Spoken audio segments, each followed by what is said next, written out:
Hi folks, Jay Hift here again.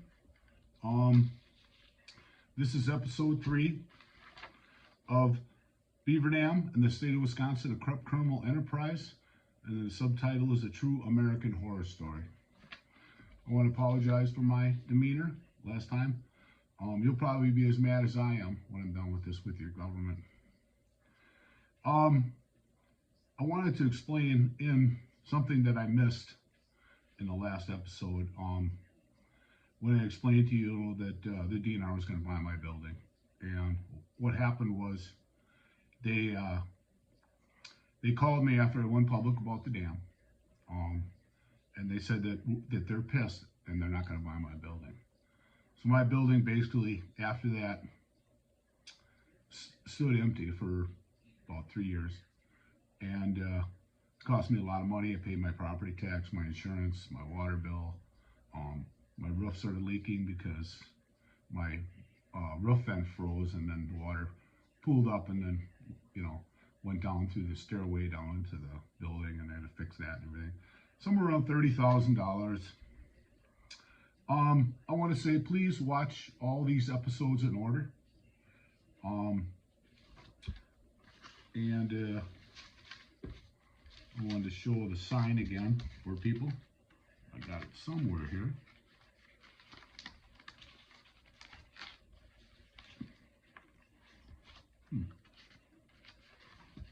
Okay, I guess I'm gonna show it a little later. Okay, this here is a TIF plan that the city got. This was November 20th, 2008 for the floodplain project. The flood was in June. I got table of contents. And I want to make sure you see these documents. The TID project, the acquisition of properties within or near the TID, designed as being in the floodway. So that's all the buildings in the floodway. And then acquisition of properties within or near the TID, designed as being in the floodway. The demolition project, $770,000. So I want to put that up there so you can see that. So this is the third time that the city got funding for my building. I showed you the other two, and I'm going to go through that relocation plan. Then they got in here some street beautification, 350 grand, and administration costs, 105,000. And they have the map in here.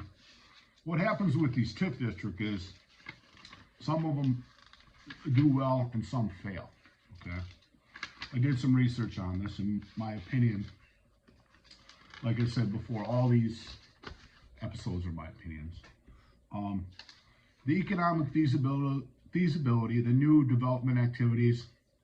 The project is to realize $30 million in value over its anticipated 27-year life. The Wyco building, $6 million. Thomas Chevrolet, which the Wyco building, we know it has been converted. The Thomas Chevrolet building, $6 million for that. The Riley HS development, and then they have, I believe the Riley is the senior living on Madison Street there. Then it has for the metal fab property $4 million, and then $4 million, and then $4 million. So a total of $30 million. That's what they anticipate for that. So when a TIF district fails, is the projects never come to fruition. The Wyco building, you'll see in the mayor's letter how much funding they got for that building. I really feel that they wouldn't need to give them the TIF money. And then the other building too, that's another Weeder project.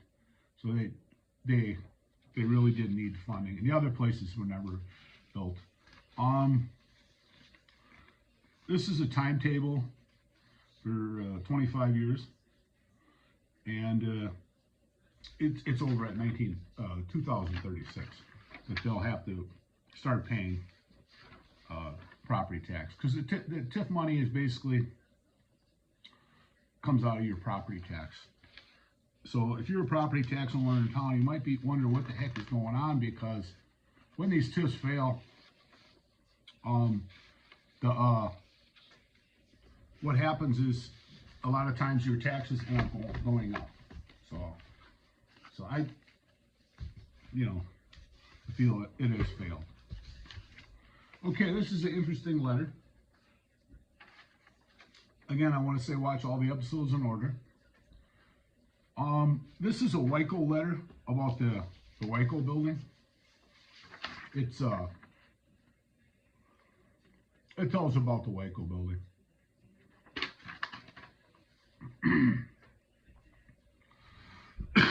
It says, but every developer that sees that property and the floodplain issues there knows it has to be resolved. No matter how enthusiastic anybody has been, you just watch people move back in their seats when that topic comes up.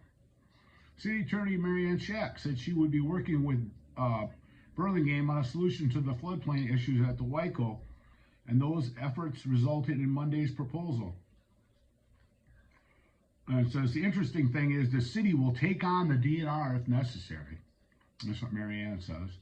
Burlingame told the committee that since the Waco building is in a floodplain and not the floodway, the city should request a variance from the Board of Appeals.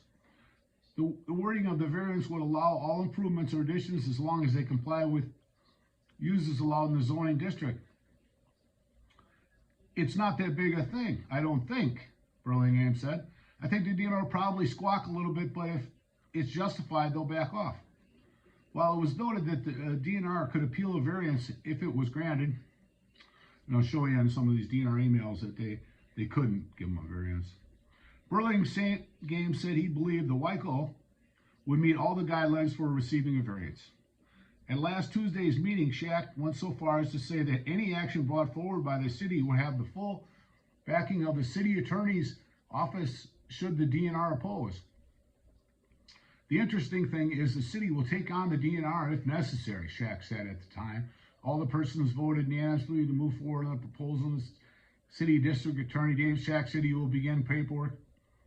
As owners, the city has a duty to get the most out of the building and go through the process to do that. Robert Baldwin said not doing anything would be a big mistake. Burlingame said the appeals process could consume twice the usual 3 to 6 weeks since the city wants to make sure detailed requests are properly addressed. This would be done so the DNR has no added ammunition in a possible appeal. The variance request expected to be made on the behalf of the Waco building is not eligible for the properties along Front Street, such as Michael Furchall, Celestial Sense, because the buildings are in the floodway and fall under different rules and regulations. First Outlet has announced that its first floor businesses will be closing June 20th in the face of challenges from the DNR regarding repairs to the building, which straddles the Beaver River. What's interesting about this is, Guy Burlingame, he's a smart man, okay? If he says it's in the floodplain, it's in there, okay? And I talked to Jim Congdon, when we were talking casually for once, and he was telling me that it's in the floodway. When you look at the building, you look at the elevation stuff, the basement and stuff is way low, okay? And what they do is they go by the elevation. And like the floodway properties like mine, I was elevated above the river and there was nothing below it. So I believe Jim Congdon because he said it was in the floodway. Okay. There's who I wanted you to contact. Joe Biden, the FEMA hotline, or Tony Evers. We have to do something about this because we have to have a government that works for everybody. I mean, it's when you see this, I'll explain the whole deal. Okay. So now I'm telling you I'm going to talk about the relocation stuff. And this is a very important email. And it says, Mayor Kennedy, I know you had a contact with the Department of Commerce about the need to provide relocations for your proposal. Mike Lutz, as one of our attorneys, has effectively dealt with the issue Please have if you call any questions. And it says on the bottom, it says, I have discussed the condemnation with the Chief Counsel of Commerce. He agrees that is no issue and we will discuss the matter with the staff. I believe we can consider this matter closed. Now, as I said, as far as a corrupt criminal enterprise, here you have Mayor Kennedy, the DNR's attorney, takes care of it for the city of Beaver Dam with the Commerce Department, so when they don't have to do the relocation when they have to. It's the law. Right there it is. DNR's attorney, Mike Lutz. Mayor Tom Kennedy. Yeah. So are they conspired? Did they conspire her to defraud them out of their federally mandated relocation for their project? Because they're receiving EAP money for this. Okay. So this here is another DNR email. It's from Robert Davis, Meg Galloway, James Congdon. It's got Ken Johnson in here, Gary Hendricks. And this is a very important email because this is the basis of the conspiracy. It's like the motive or the plan or the plot. Everything happens for a reason. Like I told you, normally cities try to help people after flood. They don't come in and start threatening people with the DNR, their partner. It says, hi, Meg and Gary. Gary suggested that I put an email summarizing what we would propose to Beaver Dam for the redevelopment of the Wyco building. Currently, the building is not in the floodplain, okay? Now you gotta look closely because the DNR is very diabolical. However, the city is administrating their floodplain ordinance as though the dam failure is adopted with the profile assuming the dam fails during the regional flood. They are required to adopt, at a minimum, the profile assuming the dam is non-existent during the regional flood, even though it's existent. They're supposed to, this would get them out of the dam failure analysis. It says, we strongly recommend that they adopt the profile assuming the dam fails during the regional flood due to the known risk that the dam causes for liability reasons. And then here's where the conspiracy is. We would like this redevelopment project to occur concurrently with the removal of the buildings over the river downstream of this project. As suggested by the city of Beaver Dam in a meeting with Jim Congdon and myself on July 2nd, 2008, we would like to enter into a memorandum of understanding with the city of Beaver Dam that would put together our agreement. So basically, with the removal of the buildings would be concurrent. That would be the deal. That they're going to remove the 17 small business owners so they can develop a building which the city just said it was in the the floodplain, and Jim Condon said it was in the floodway. And it's in the hydraulic shadow of the dam failure, and you have to adopt that it's non-existent to be able to develop it because of the dam failure. So when you have to look into this, it's kind of complicated. But the thing is, is the city, is the DNR playing the city because it says it's currently not in the floodplain? They're willing to let that go. But they want this, that the dam is non-existent. So if you look in there, and we'll see, somebody could do that if they want, and see if it's actually non-existent. Then they go on, due to the proximity of the dam to the Wyco building and the potential hazard that the dam creates for the building, we would strongly recommend the lowest level building be permanently deed restricted to only allow parking with no inhabitants on that level. If any utilities are placed on the lowest level, it should be elevated to the flood protection level. And that says 2 feet above the dam failure analysis. No flammable hazardous materials should be stored in the lowest level. They are elevated to the PFE. Other methods of flood proofing are strongly recommended to be looked at to protect the city and potentially reduce the liability that the city would have if the dam were to fail. If the dam failure analysis adopted includes the Wyco building, the shadow assuming the dam fails would include the Wyco building, but the shadow assuming The dam is non-existent, may not include the Weichel building.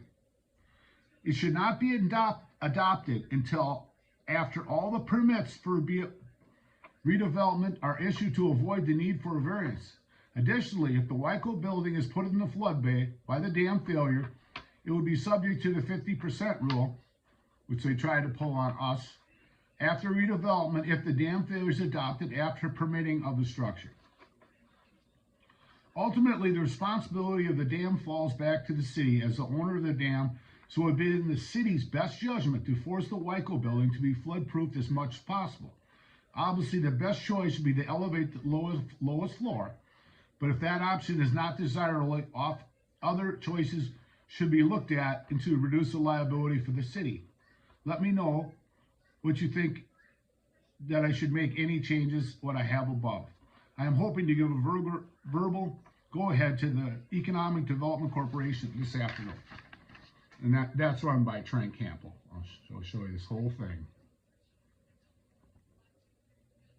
You can stop your camera and take a look at it. And this is one of the reasons why I said these were the worst atrocities against small business owners. Because it's not the fact that they threaten people with their partner, the DNR. You can see this. They're conspiring together. But the thing about it is you're selling out the people in the community for this Wisconsin redevelopment that's going to get this project, okay? And there were $200 million in development. How about the citizens of your community? You would think that they would come first. And what's interesting about this Weichel building is I had a guy come in the bar. I met him. His name was Bernie. He's a contractor from Madison. And before Wisconsin redevelopment come along, okay, he told me that he had invested almost $100,000 into developing the Weichel building. And he signed a contract with the city to buy the building. He must have had an option. He said he was down at Shaq's office drinking champagne with some city officials. And all of a sudden, a short time after, the city came back and said, no, we're not going to do the deal now. We're gonna renege on this. And he had a lot of money invested. So he took the city to court for this. And what happened is he lost in court. And the reason that he lost in court, for some reason, was the fact that they said that the city was maintaining the dam. But I showed you the dam report where the city wasn't maintaining the dam. You know, this was 2008. Okay, so anyway, so the ironic thing is one of my customers came in the bar and he was telling me that he was one of the jurors in there. And he was telling me about the whole story, you know. And he said, yeah, if they would have had that information, you know, the city would have lost the case. Somebody wants to have any fun, go on and look and make an open request with the city of how much the city paid in attorney fees to fight this case. I mean, the problem I have with it is, you know, Bernie definitely, I'm sure, belongs to one of these builders organizations. They have organizations, you know, in probably a few cities around this area, like Milwaukee and Madison, you know, whatever. But I'm sure he went back and told the people, hey, don't deal with Beaver Dam. I mean, I signed the contract, it cost me all this money, and they backed out on it. I mean, the long-term effects of the city, you know, what are their losses for that stunt? You know, it's amazing. Okay. So this is another letter. I told you I was going to get into the relocation. I might only be able to do half of it tonight because I want to go over some of this stuff very closely. This is a letter from Secretary Dick Leinenkugel and then the city of Beaver Dam. There's actually two Mr. Leinenkugel from Mayor Tom Kennedy. I want to show that sheet up again because that's very important. Like I said, if you want to take and stop it and read it yourself. Well, this letter was to Mr. Leinenkugel, and Dick Leinenkugel, you know, he was the beer guy. He was in the the beer business, and now he's, at this time, in 2009, March 30th, 2009, he was the Secretary of Wisconsin Department of Commerce. And it says, Dear Mr. Leinenkugel, City of Beaver Dam recently applied for a CBDG EAP grant. That's Emergency Assistance Funding. That's money that came in from the Stafford Act, okay?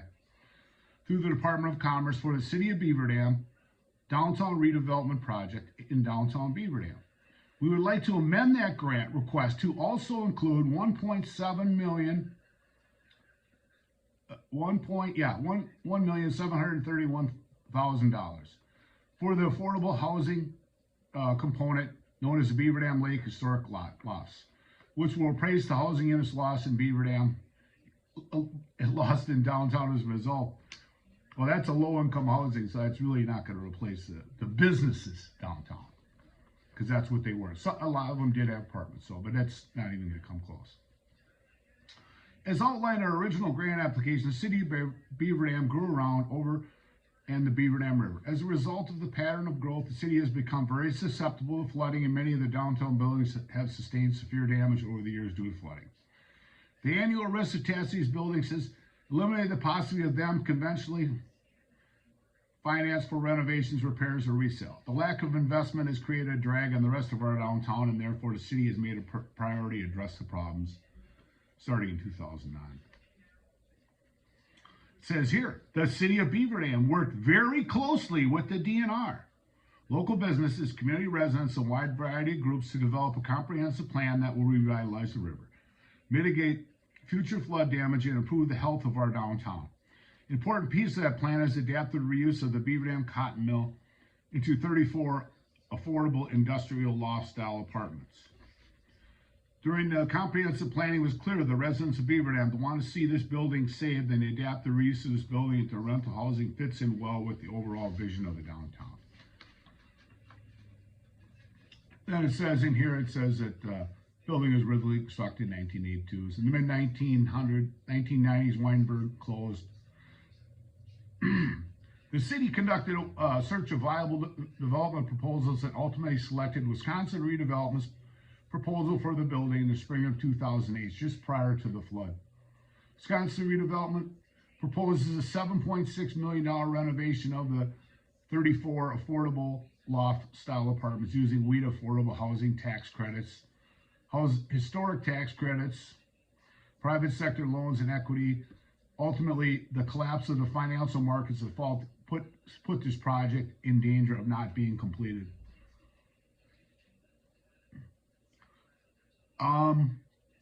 The city conducted a search for the viable interests and proposals ultimately selected the building. City of Beaver Dam has already formed a TIF district surrounding this property and is funneling all CIP funds into this downtown revitalization project. Additionally, the City of Beaver Dam has already gone through the process of rezoning the site to allow for the residential development. The developers have agreed to WHEAT tax credits. And then it says down here, they have gotten preliminary approval for the historic tax credits. They have preliminary commitments for private debt and equity financing. The final price of the puzzle is filling the gap left by the downtown and the financial markets. It says private sector, $1.2 million. Private sector equity, permanent private sector loan, $900,000. And the gap to fill this would be the money that they get from this loan, $1.731,000. I don't have the sheet right now, but I can show you where they got $6.6 million from WHEAT. They got $660,000 for 10 years from WHEAT. Okay, that's not on here, but it does say that there's a loan on here of $900,000. So, and then the TIF money on the TIF district, it doesn't say how much individually. They're giving $13 million of your property tax money is going for that TIF. So I'm sure out of that, this project is like almost a quarter of that. So you figure $3 to $4 million in property tax that you property tax owners and Beaver Dams are donating to them, so they don't have to pay taxes for the 27 years. And it says, finally, let me stress the importance of the timing in this project. We're going to do everything possible that we can for this developer, and then throw your citizens under the bus at any second possible. It says, let me stress, the time and project. FEMA's in the midst of remapping of the Beaver Dam community. Once remapping is completed, it will make redevelopment of the building very difficult because of its current location along a waterway. As noted above, the Department of Natural Resources is very supportive of our efforts to develop this building and has agreed to delay adoption of the new maps until the project has been permitted to allow for redevelopment. The floodplain rules and regulations are supposed to be applied evenly. I mean, you can't just delay that. And it says, the DNR and the city are under pressure to keep this project started as soon as possible so the new maps can be adopted. Waiting another year is not an option for this project.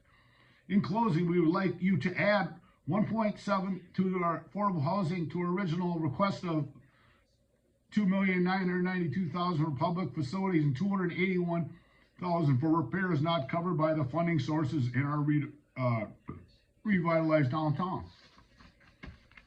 Well, I explained to you that you can't take funding from the emergency, the Stafford Act money, if you get any other funding. I mean, that's the law. I know that HUD told me that they waived it, okay? And HUD has gotten to be a very questionable operating thing. And I'll get into that a little later. This is the other page. I want people to see these because these are important documents. Because, they legally couldn't give them this grant. So, as I explained before, in the relocation plan, which I'll get to, you'll see that it's a circus is what it is. Okay. This is an email from the DNR. The DNR, they spend thousands of hours on this. And who knows how much money of your taxpayer money was wasted on this whole thing. Okay, you beat me to this. This is from about 8 or 10 different DNR people here. You beat me to this. I was going to send it out to the all. The Beaver Dam City Council voted last night to approve the demolition and restoration to Westra, which they gave to Westra with no bid on the contract. They just basically, just took one bid, that was it, and they gave it to Westra. Voted to approve financing, approve the purchase of the buildings, approved to apply for community block grants, approved to make application for stewardship. This is another DNR grant that is kind of in question. Commerce has approved their relocation plan required for the block grants. Closing on the buildings is set for March 30th. They're taking all legal actions required for the city to acquire the building with the tax delinquent problem. Okay. Now this guy's name is Ton Anton. Okay. He owned a building down the street, past Doc's Corner going towards McDonald's. And what he did was he left because he was under threat. I mean, they told him he couldn't fix his building. So here he sat, couldn't fix his building. They wouldn't let you occupy it first. He told him if he didn't sell it for 65% of his assessed value, the DNR is going to order it down and make him pay to tear it down. If he wouldn't have been lied to, this fraud is an example of a false statement. When you tell somebody, I always use this example. So when you tell somebody, let's say you have two guys standing here, and there's a skinny guy, and the guy tells him, the skinny guy, he's fat. And he says, no, I'm not fat. That's a false statement. It's true. It's not a false statement. But he doesn't have any losses. But when you make false statements and it causes people to lose money, you're liable. And this is what they did all the time. Okay, this is from the Commerce Department. It's one of their emails. I got a bunch of stuff from them. I had to deal with them. And they've got a lot of questions to answer because they don't work for the people in the state of Wisconsin. I mean, I hate to see what they do on a daily basis. It says, Dear Tom Kennedy, I have completed my review of the City Beaver Dam's relocation plan submitted to the Department of Commerce on March 11th. The subject downtown redevelopment plan involves a number of properties seriously damaged by flooding events, been vacated or abandoned. I have conducted the plan substantially complies with the agreements and objectives of the Wisconsin Administrative Code. Please be aware the department's review is confined solely to whether the plan satisfies. This is where they kind of cover their stuff. That the department's review is confined solely to whether the plan satisfies the Chapter 202 requirements. It is not our role to establish or approve specific payments paid to displacees. The department tends its best wishes to the city undertaking the plan and challenging the redevelopment plan. Okay. This is another one from the Commerce Department. You know, like I said, they have a lot to be ashamed of. Comments regarding view of Beaver Dam's relocation plan. The review of the plan was challenging and complex due to the number of factors, including variables not clearly addressed in criteria used for review of the plan. Background. The city's downtown area experienced extensive damages resulting from the flood of June 2008, including significant damage to 11 properties in the park. The city was approached by owners of these properties regarding the sale of these buildings to the city. Most of them remained vacant or abandoned after the flood. Okay, now you look at that and you say to yourself, they came out and told us, if you don't sell it for 65% of your assessed value, the DNR is going to order your building down, and you can't fix it. Yeah, I mean, this is a lie the city comes out with, that it's always the property owners are the ones that come out with this plan, and they didn't. They came out and threatened us. They never removed the threats. City found itself in a unique position, that being the idea of redeveloping the area coming from the property owners themselves. No, it didn't. They were under threat. I mean, I don't know who from the city lied to them, gave them this information, because it's fraud. The property owners were driven in part by the desire to protect what was little value made in their properties. They couldn't fix their buildings. You know, they lied about that, and they said the 50% rule covered everything, and it's only structural repairs. I'll show you that later. Upon consideration of the owner's desire to sell the property, decided to follow up on these offers of sale. Because of the strong desire of the property owners to sell, the city proceeded to take the necessary steps in acquiring the properties. During the process, there were considerable confusion regarding the applicability of the requirement that city file a relocation plan with the department. Confusion resulted from different legal interpretations of the relocation law. Okay, I explained to you in the Stafford Act, whenever you receive federal funding, you have to do the relocation. You cannot waive your relocation. And you're going to see in the relocation plan, you know, that's a total fraud. They wrote it down, received the money, and kept it. The city overall was cognizant of the need to compensate displacees for relocation expenses. Never did. Well, actually, they did 5.5 years later because of me. The 4 businesses that reoccupied its buildings later relocated to other properties in the area being characterized by a high number of vacant buildings and storefronts. Once it became clear to the city that it needed to submit a relocation plan, the relocation plan is supposed to be done before you make an offer, okay? Not try to weasel your way out of it with the DNR's attorney.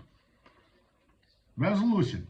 A plan was prepared that substantially met the requirements of the relocation plan. No, it didn't. You have to have appraisals. You just can't write down numbers and get the money and then keep it.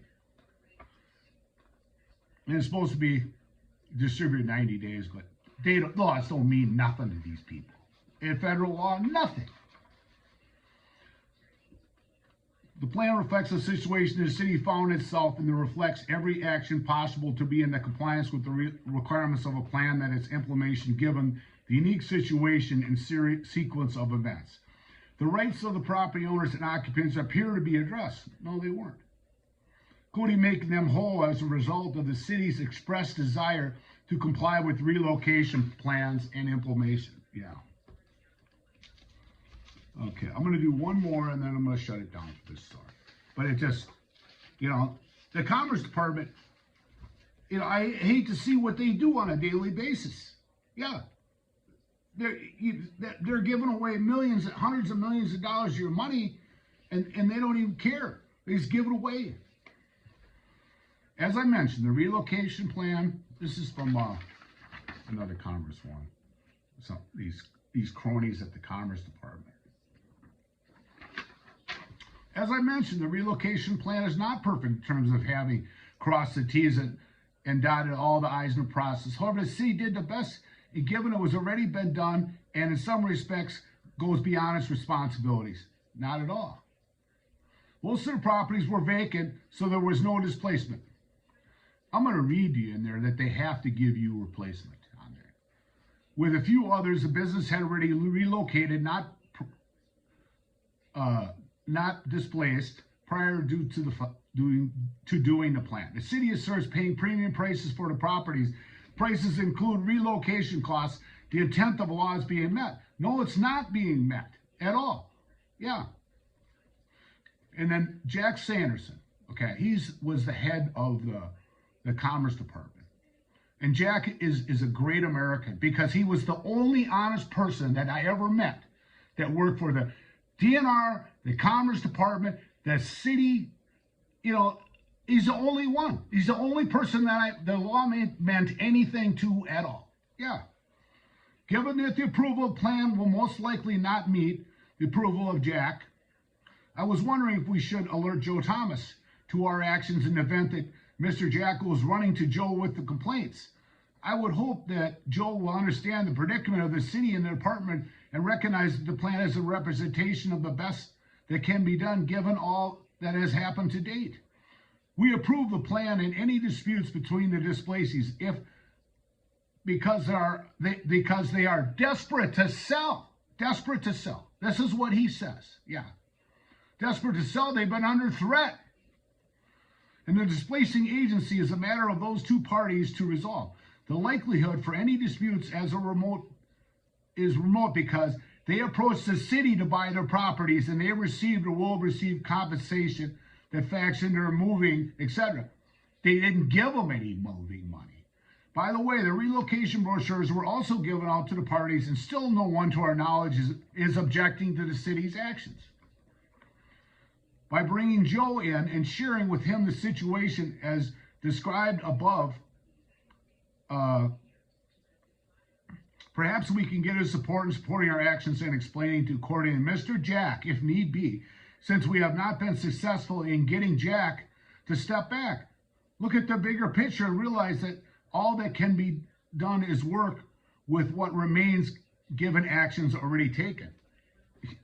It's insanity. There's the guys in charge of giving away hundreds of millions of dollars, the Commerce Department. That's why I said this whole thing, it is a corrupt criminal enterprise. I know Marianne Shack went out, she made a comment years ago that she was just doing what the state told them to, okay? But here's a perfect example of that. I got Jim and Joe here. They decide to rob a bank, right? They show up at Joe's house and get the money. And you know what he says? He says, well, it was Jim's idea. That's no excuse. Yeah. So you can kind of see what's going on here with this. There's just so much more. I got, hundreds of pages, documents, depositions. It'll blow your mind. But all I can say is we need some changes here in Wisconsin. We need a federal grand jury to come in and investigate this. They could come and get hundreds of millions of dollars back and maybe help some people. One of my goals in this whole thing was to hope that no one else would ever have to go through the torture that I went through for 5.5 years. These criminals, at large. And people ask me, after 14 years, I'm not giving up. We need to have this go viral. I want everybody to share it with their friends. Let them hear the story. Let them know how your government operates. Let them know that there's no morals, no dignity, no ethics. And there's just so much more. So this is the third episode. And the fourth one will be coming out shortly. And I thank you, folks.